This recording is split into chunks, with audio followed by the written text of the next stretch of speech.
Hello, my friends. It's Indiana Holmes back for another reading of Agatha Christie's The Seven Dials Mystery.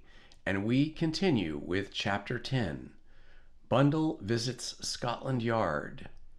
Now, it may be said at once that in the foregoing conversation, each one of the three participants had, as it were, held something in reserve. That nobody tells everything is a very true motto. It may be questioned, for instance, if Lorraine Wade was perfectly sincere in her account of the motives which had led her to seek out Jimmy Thesiger.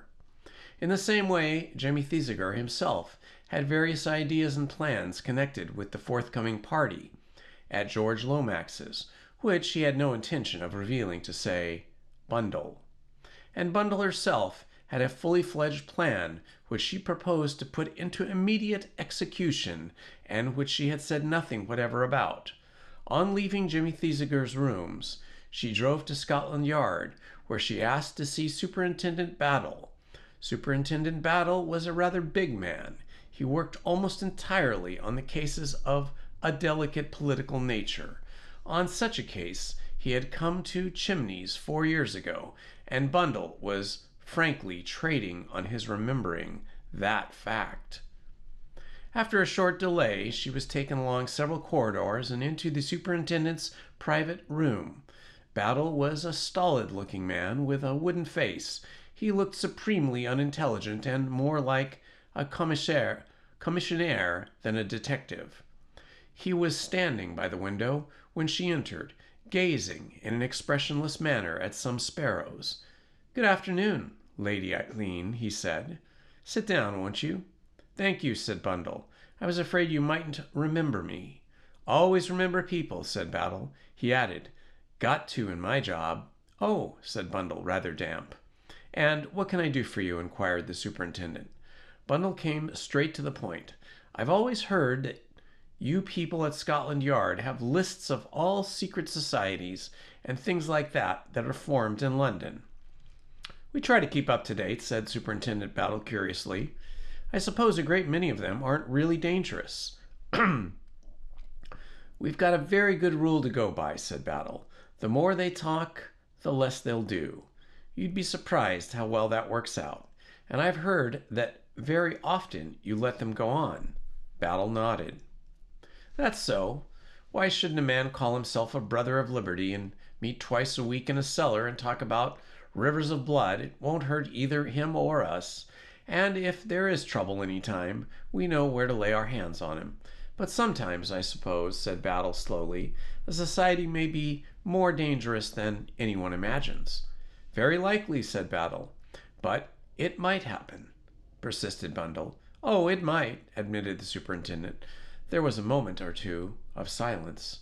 Then Bundle said quietly, "Superintendent Battle, could you give me a list of secret societies that have their headquarters in the Seven Dials?" It was Superintendent Battle's boast that he had never been seen to display emotion, but Bundle could have sworn that just for a moment his eyelids flickered and he looked taken aback. Only for a moment, however. He was his usual wooden self as he said, "Strictly speaking, Lady Eileen, there is no such place as Seven Dials nowadays." No, most of it was pulled down and rebuilt. It was rather a low quarter once, but it's very respectable and high class now. Not at all a romantic spot to poke about in for mysterious secret societies." "Oh," said Bundle, rather nonplussed.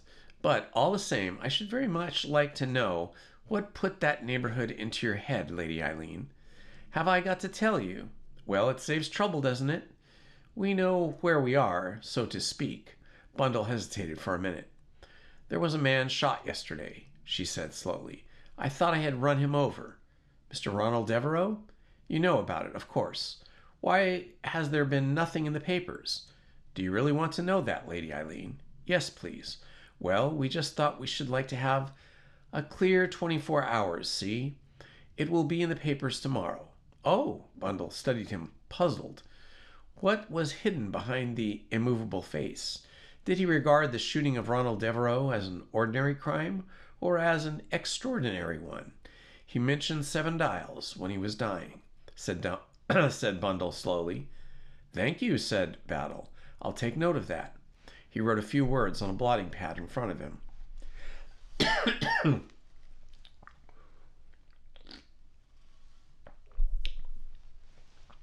Bundle started on another tack. Mr. Lomax, I understand, came to see you yesterday about a threatening letter he had. He did.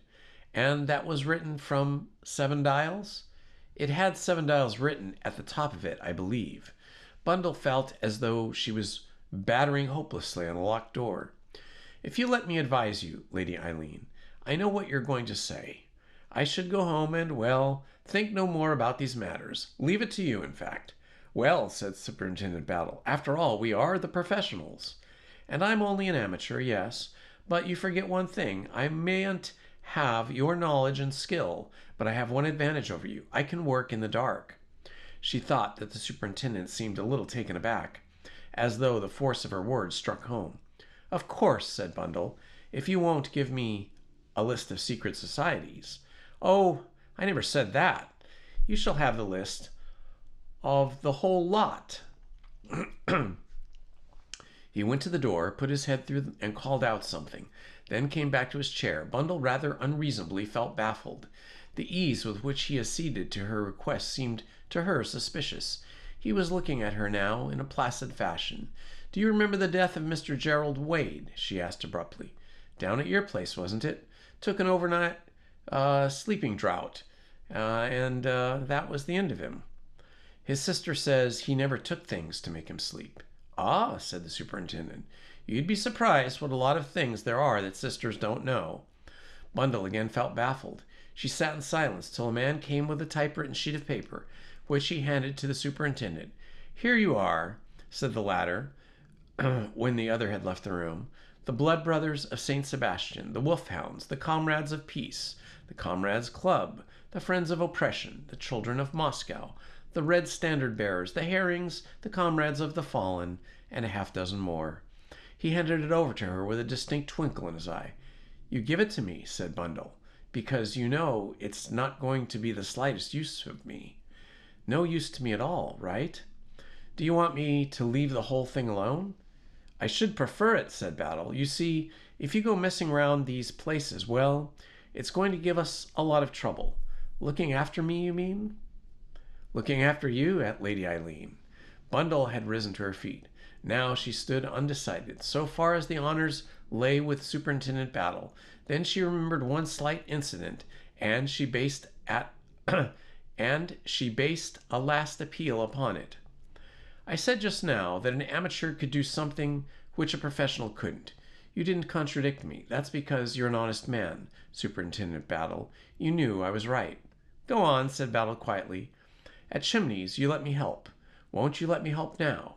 Battle seemed to be turning the thing over in his mind. Emboldened by his silence, Bundle continued. You know pretty well what I am like, Superintendent Battle. I butt into things. I am a nosy Parker.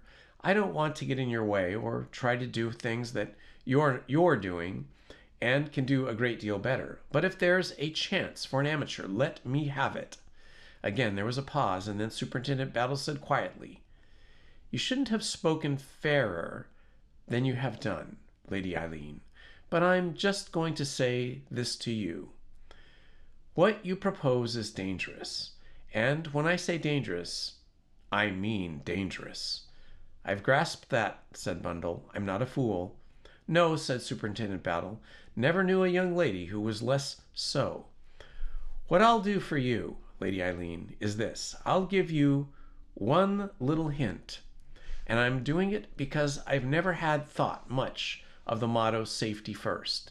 In my opinion, half the people who spend their lives avoiding being run over by buses had much better be run over and put safely out of the way. They're no good. This remarkable utterance issuing from the conventional lips of the Superintendent Battle quite took Bundle's breath away. What was the hint you were going to give me? She asked at last. You know Mr. Eversley, don't you? Know Bill? Why, of course, but what? I think Mr. Bill Eversley will be able to tell you all you want to know about Seven Dials. Bill knows about it? Bill? I didn't say that. Not at all. But I think being a quick-witted young lady, you'll get what you want from him. And now, said the superintendent Battle firmly, I'm not going to say another word. Chapter 11. Dinner with Bill. Bundle set out to keep her appointment with Bill on the following evening full of expectation. Bill greeted her with every sign of elation. Bill really is rather nice, thought Bundle to herself, just like a large clumsy dog that wags its tail when it's pleased to see you. The large dog was uttering short staccato yelps of comment and information. You look tremendously fit, Bundle. I can't tell you how pleased I am to see you. I've ordered oysters. Do you like oysters? You do like oysters, don't you? And how's everything? What did you want to go mouldering abroad about for so long? Were you having a very gay time? No, deadly, said Bundle. Perfectly foul. Old diseased colonels creeping about in the sun, and active, wizened spinsters running libraries and churches. Give me England, said Bill. I bar this foreign business except for Switzerland. Switzerland's all right. I'm thinking of going this Christmas. Why don't you come along? I'll think of it, said Bundle. What have you been doing with yourself lately, Bill? It was an incautious query. Bundle had merely made it out of politeness and as a preliminary introduction to her own topics of conversation. It was, however, the opening for which Bill had been waiting. That's just what I've been wanting to tell you about. You're brainy, Bundle, and I want your advice. You know that musical show, Damn Your Eyes? Yes. Well, I'm going to tell you about one of the dirtiest pieces of work imaginable. My God, the theatrical crowd. There's a girl, a Yankee girl, a perfect stunner. Bundle's heart sank. The grievances of Bill's lady friends were always interminable. They went on and on. There was no stemming them. This girl, Babe Street Maurer, is her name. I wonder how she's got that name, said Bundle sarcastically. Bill replied literally. She got it out of Who's Who. Opened it and jabbed her finger down on a page without looking. Pretty nifty, eh? Her real name's Goldschmidt, or Abrameyer. Something quite impossible. Oh, quite, said Bundle. Well, Babe St. Maur is pretty smart, and she's got muscles. She was one of 8 girls who made the living bridge. Bill, said Bundle desperately, I went to see Jimmy Thesiger yesterday morning. Good old Jimmy, said Bill. Well, as I was telling you, Babe's pretty smart.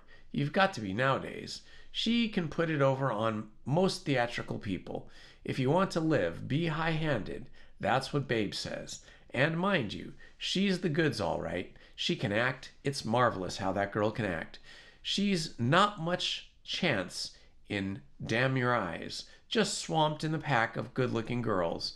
I said, why not try the legitimate stage, you know, Mrs. Tanqueray and that sort of stuff. But Babe just laughed. Have you seen Jimmy at all?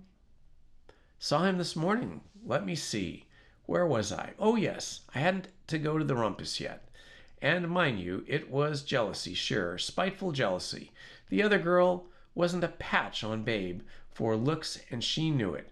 She went behind her back. Bundle resigned herself to the inevitable and heard the whole story of the unfortunate circumstances which led up to Babe St. Maur's summary disappearance from the cast of Damn Your Eyes. It took a long time.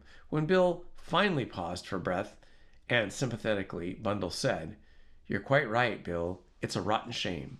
There must be a lot of jealousy about. The whole theatrical world's rotten with it.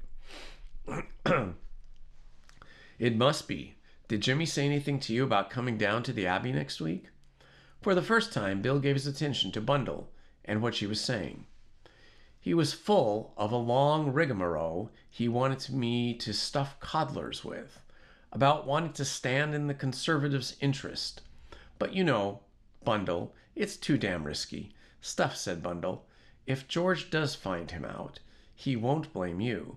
You'll just have been taken in, that's all.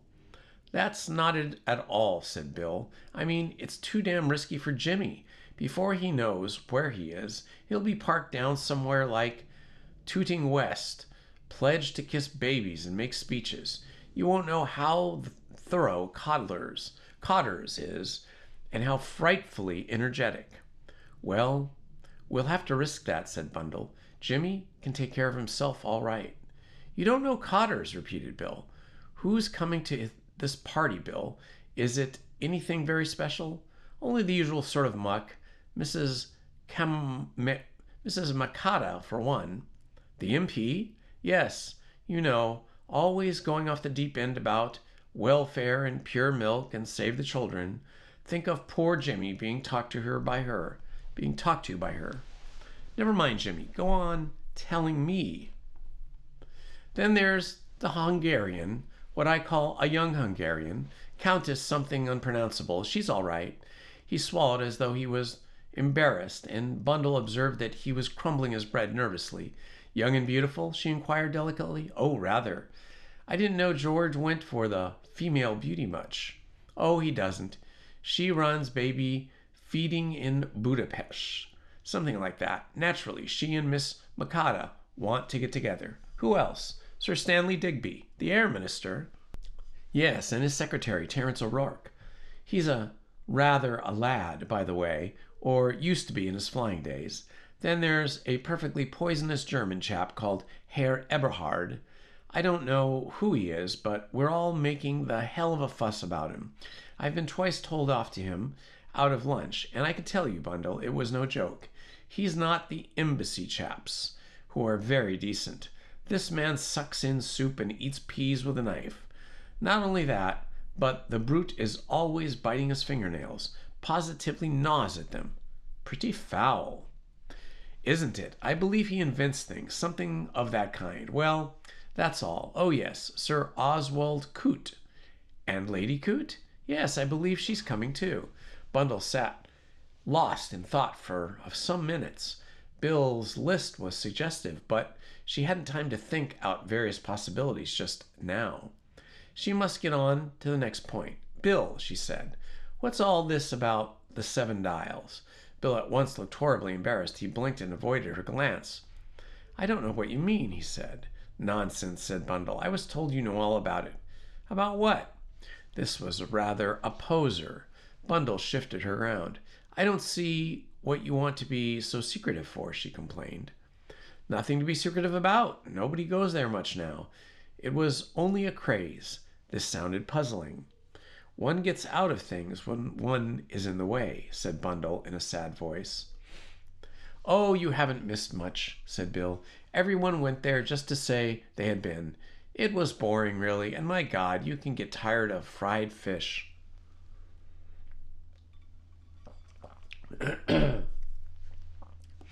Where did everyone go? To the 7 Dials Club, of course, said Bill, staring. Wasn't that what you were asking about? I didn't know it by that name, said Bundle. Used to be a slummy sort of district round about Tottenham Court Road way. It's all pulled down and cleaned up now, but the 7 Dials Club keeps the old atmosphere. Fried fish and chips, general squalor, kind of East End stunt, but awfully handy to get at after a show.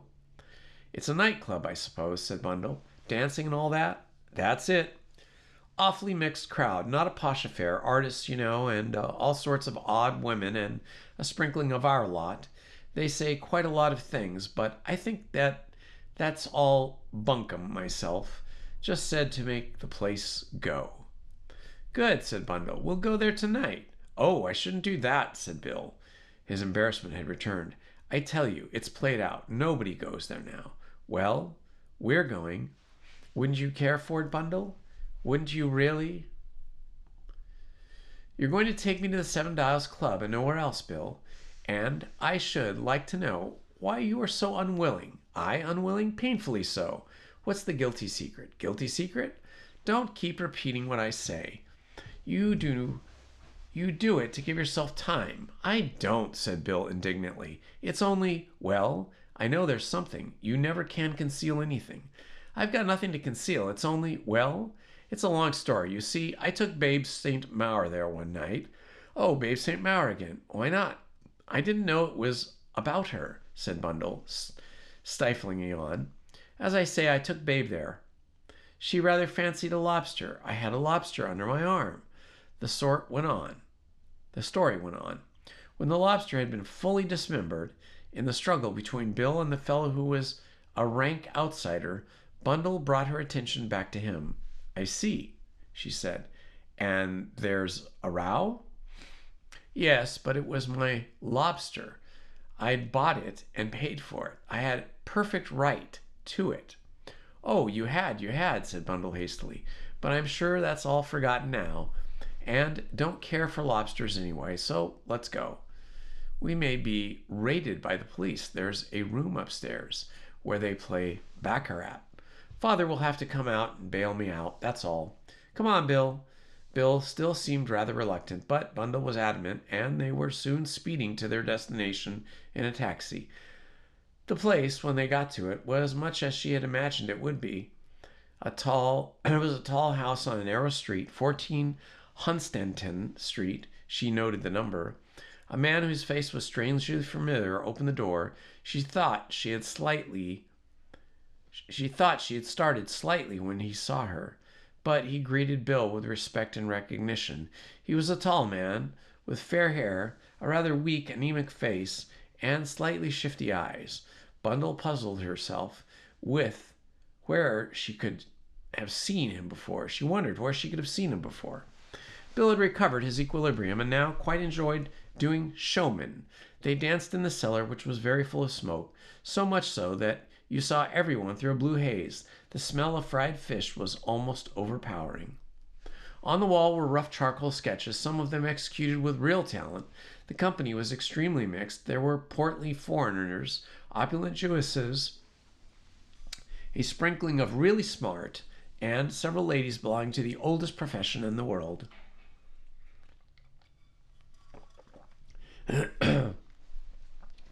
Soon Bill led Bundle upstairs. There, where the weak-faced man was on guard, watching all those admitted to the gambling room with a lynx eye, suddenly recognition came to Bundle. "Of course," she said. "How stupid of me. It's Alfred, who used to be the second footman at Chimneys. How are you, Alfred?" "Nicely, thank you, your ladyship." "When did you leave Chimneys, Alfred? Was it long before we got back?" "It was about a month ago, m'lady. I got a chance of bettering myself, and it seemed a pity not to take it." "I suppose they pay you very well here," remarked Bundle. "Very fair, m'lady." Bundle passed in. It seemed to her that in this room the real life of the club was exposed. The stakes were high. She saw that once, and the people gathered round two tables where the true type, hawk-eyed, haggard, with gambling fever in their blood, all went. She and Bill stayed there for a half an hour. Then Bill grew restive. "Let's get out of this place, Bundle, and let's go dancing." Bundle agreed. There was nothing to be seen here. They went down again. They danced for another half hour, had fish and chips, and then Bundle declared herself ready to go home. "But it's so early," Bill protested. "No, it isn't. Not really. And anyway, I've got a long day in front of me tomorrow." "What are you going to do?" "That depends," said Bundle mysteriously. "What can I tell you?" "Bill, the grass is not going to grow under my feet." "It never does," said Mr. Everly. Chapter 12. Inquiries at Chimneys. Bundle's temperament was certainly not inherited from her father, whose prevailing characteristic was wholly amiable inertia. As Bill Eversley had very justly remarked, the grass never did grow under Bundle's feet. On the morning following her dinner with Bill, Bundle woke full of energy. She had 3 distinct plans which she meant to put into operation that day, and she realized that she was going to be slightly hampered by the limits of time and space. Fortunately, she did not suffer from the affliction of Jerry Wade. Ronnie Devereaux and Jimmy Thesiger had not been able to get up in the morning. Sir Oswald Coote himself would have had no fault to find with her on the score of early rising. At 8:30, Bundle had breakfasted and was on her way to Chimneys in Hispano. Her father seemed mildly pleased to see her. "I never know when you're going to turn up," he said, "but this will have to save me ringing you up, which I hate." Colonel Melrose was here yesterday about the inquest. Colonel Melrose was the chief constable of the county and an old friend of Lord Caterham. You mean the inquest on Ronnie Devereux? When is it to be? Tomorrow, 12 o'clock. Melrose will call you. Having found the body, you'll have to give the evidence.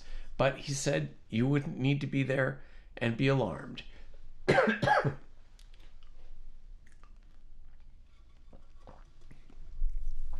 Why on earth should I be alarmed? Well, you know, said Lord Caterham apologetically, Melrose is a bit of old-fashioned. 12 o'clock, said Bundle. Good, I shall be there, if I'm still alive. Have you any reason to anticipate not being alive? One never knows, said Bundle. The strain of modern life, as the newspapers say.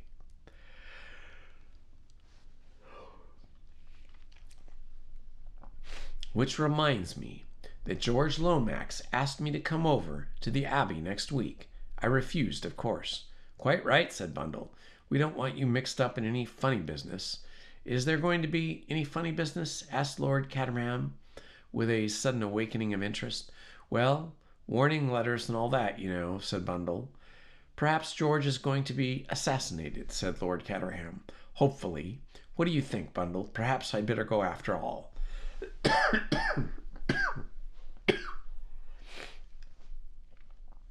You curb your bloodthirsty instincts and stay quiet at home, said Bundle. I'm going to talk to Mr. Howell. Mr. Howell was the housekeeper, that dignified, creaking lady who had struck, it was actually Mrs. Howell, a dignified, creaking lady who had struck such terror to the heart of Lady Coote. She had no terrors for Bundle, whom, indeed, she always called Miss Bundle, a relic of the days when Bundle had stayed at Chimneys, a long-legged, impish child, before her father had succeeded to the title.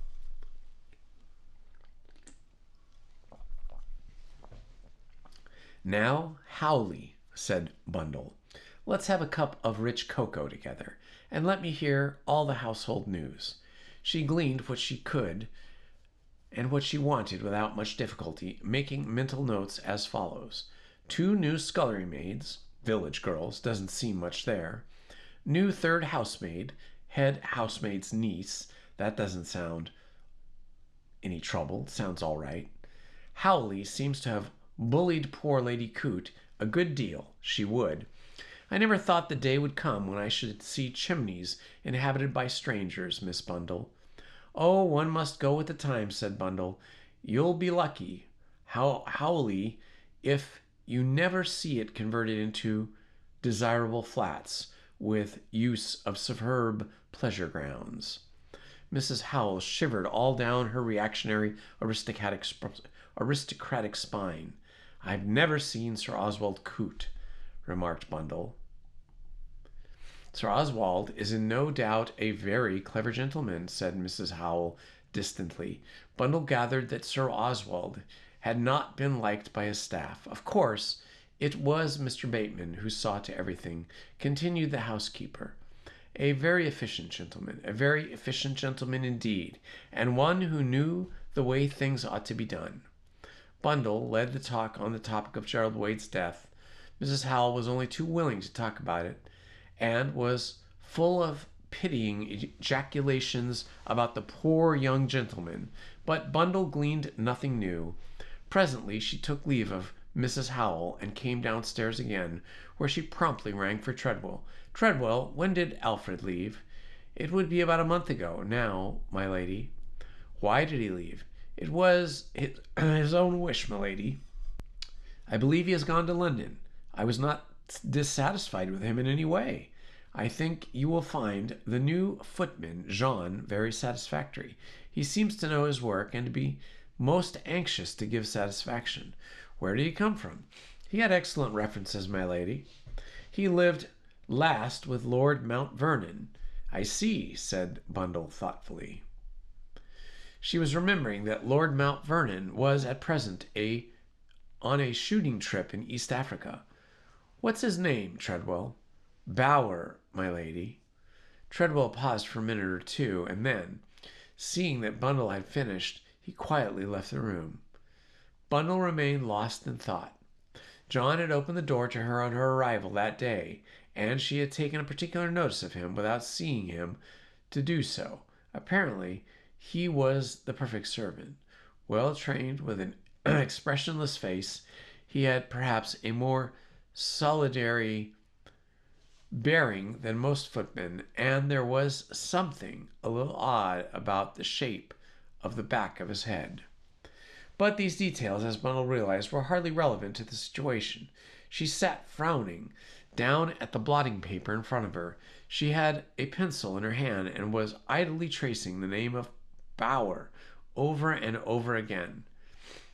Suddenly, an idea struck, and she stopped to read. She stopped dead, staring at a word, then summoned Treadwell at once. Treadwell, how is the name Bower spelt? Bauer, milady. That's not an English name.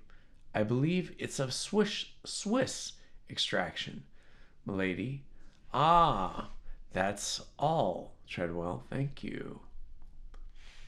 Swiss extraction, no German. That marital carriage, that flat back to the head.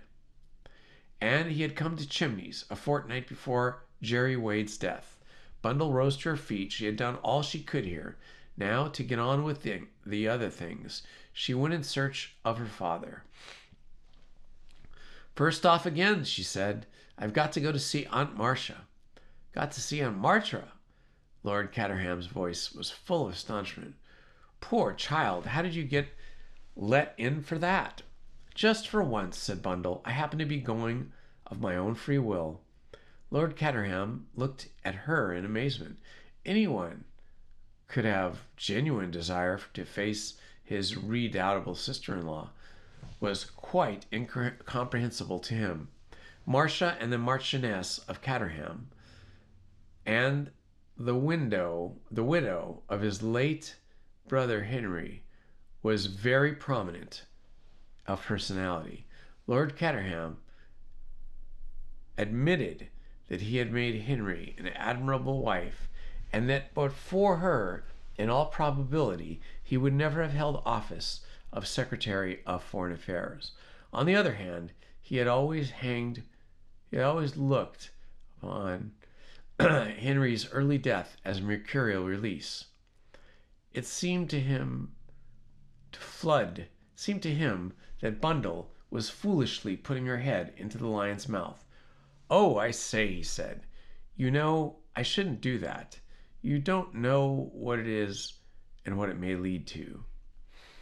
I know what I hope it's going to lead to, said Bundle. I'm all right, Father. Don't worry about me. Lord Caterham sighed and settled himself once more comfortably in his chair, went back to his perusal of the field, but in a minute or two, Bundle suddenly put her head in again. Sorry, said Bundle, but there's one other thing I wanted to ask you. What is it, Sir Oswald Coote? I told you, a steamroller. Don't you mean your personal impression of him? How did he make his money? Trouser buttons or brass wool beds or something?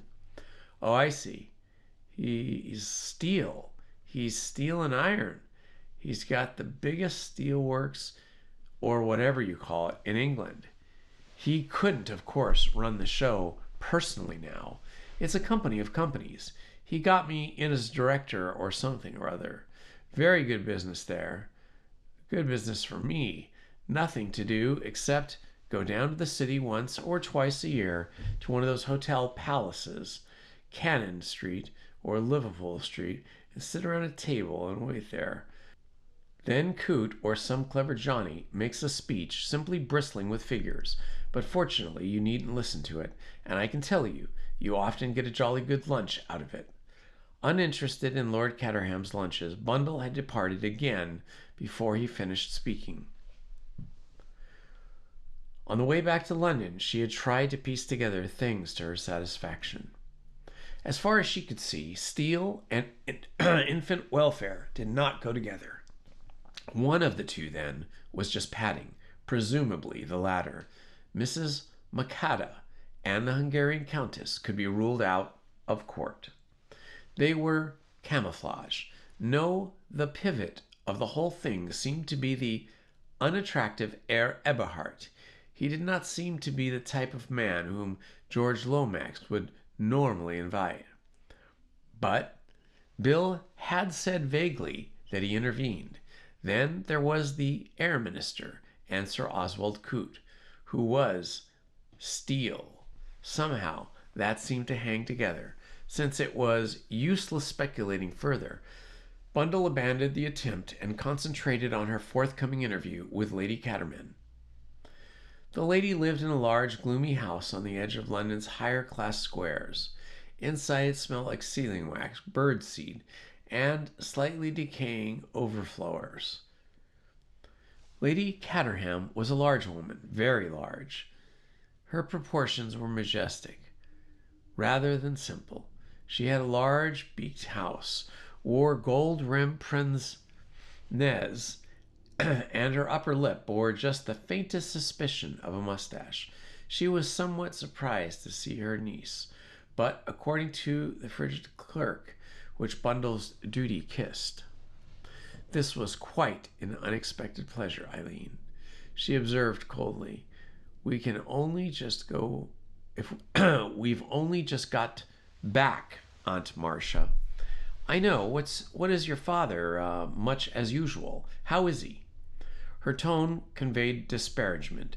She had a poor opinion of Alistair Edward Brent, 9th Marquis of Caterham. She would have called him, had she known the term, a poor fish. "Father is very well. He's down at Chimneys. Indeed, you know, Eileen, I never approved of letting Chimneys. The place is in many ways a historical monument. It should not be cheapened. It must have been wonderful in Uncle Henry's day," said Bundle, with a silent sigh. "Henry realized his responsibility," said Henry's widow. "Think of the people who strayed there," went on Bundle ecstatically. "All the principal statesmen of Europe." Lady Caterham sighed. "I can truly say that history has been made there more than once," she observed. "If only your father—" She shook her head sadly. "Politics bore your father," said Bundle. "Bore my father," said Bundle. "And yet they are about some of the most fascinating studies there is, I should say, especially if one knew about them from the inside." She made this exaggeratingly untruthful statement of her feelings without even a blush. Her aunt looked at her with some surprise. "I am pleased to hear that what you say so is to be," she said. "I always imagined, Eileen, that you cared for nothing but this modern pursuit of pleasure." "I used to," said Bundle. "It is true that you are still very young," said Lady Caterham thoughtfully, "but with your advantages, and if you were to marry suitably, you might be one of the leading political hostesses of the day." Bundle felt slightly alarmed. For a moment she feared that her aunt might produce a suitable husband straight away. "But I feel such a fool," said Bundle. "I mean, I know so little that can hardly easily be remedied," said Lady Caterham briskly. "I have an amount of literature I can lend you." "Thank you, Aunt Marcia," said Bundle, and produced hastily her second line of attack. "I wondered if you knew Mrs. Maqueda or Aunt Marcia." "Certainly I know her. A most estimable woman with a brilliant brain. I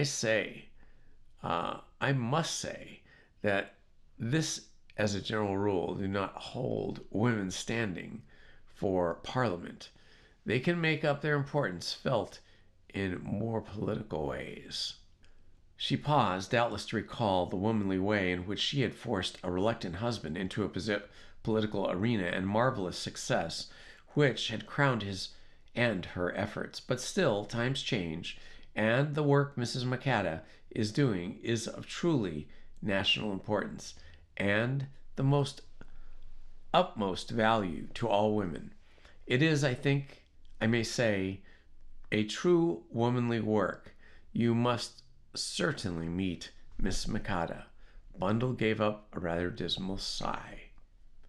She's going to be at the house party at George Lomax's next week. He asked Father, who, of course, won't go, but he never thought of asking me. Thinks I'm too much of an idiot, I suppose. It occurred to Lady Caterham that her niece was really wonderfully improved. Had she perhaps had an unfortunate love affair? An unfortunate love affair, in Lady Caterham's appearance, was often highly beneficial to young girls. It made them take life seriously. I don't suppose George Lomax realizes for a moment that you have, shall we say, grown up? Eileen, dear, she said, I must have been a few words and a few days from him. He doesn't like me, said Bundle. I know he won't ask me. Nonsense, said Lady Caterham. I shall make a point of it. I knew George Lomax when he was so high. She indicated a quite impossible height. He will only be too pleased to do me a favor. He'll be pleased indeed, and he will be sure to see for himself that it is vitality, the importance of vitality, that keep the present day young girls out of our own class, which should make an intelligent reception. Bundle nearly said, hear, hear, but checked herself. I will find you some literature now, said Lady Caterham, rising. She called in a piercing voice, Miss Connor. A very neat secretary with frightened expression came running. Lady Caterham gave her various directions. Presently Bundle was driving back to Brook Street with an armful of the driest-looking literature imaginable. Her next proceeding was to ring up Jimmy Thesiger. His first words were full of triumph. I've managed it, he said. Had a lot of people with Bill, though he'd gotten it into his thick head that I should be a lamb among these wolves. But I made him see the sense at last. I've got a lot of thingy-bobs now that I'm studying them. You know, blue books and white papers. Suddenly dull, but once must be done to your property. Have you ever heard of the Santa Fe boundary dispute? Never, said Bundle. Well, I'm talking special plans about that with her. It went on for many years and was very complicated. I'm making it my subject. Nowadays, one has to specialize. I've got a lot of time with the same thing. Same sorts of things, said Bundle. Aunt Marcia gave them to me. Aunt who? Aunt Marcia, Father's sister-in-law. She's very political. In fact, she's going to get me invited to George's party. No, I say, that will be splendid. There was a pause, and then Jimmy said, I say, I don't think we better tell Lorraine that. Eh? Perhaps not. You see, she mightn't like being out of it, and she really must be kept out of it. Yes, I mean, you can't let a girl like that run into danger. Bundle reflected that Mr. Thesiger was slightly deficient in tact. The prospect of her running into danger did not seem to give him any qualms whatever. Have you gone away? Asked Jimmy. No, I was only thinking. I see. I say, are you going to the inquest tomorrow? Yes, are you? Yes, by the way. It was an evening of papers, but tucked away in a corner. Funny, I should have thought of that myself. Thought of that myself. They'd have made a rather splash about it. Yes, so should I. Well, said Jimmy, I must be getting on with my task. I've just got to get to Bolivia, which just sent us a note. I suppose I must get on with my little lot, said Bundle. Are you going through to swat it at all this evening? I think so. Are you? Oh, probably will. Good night.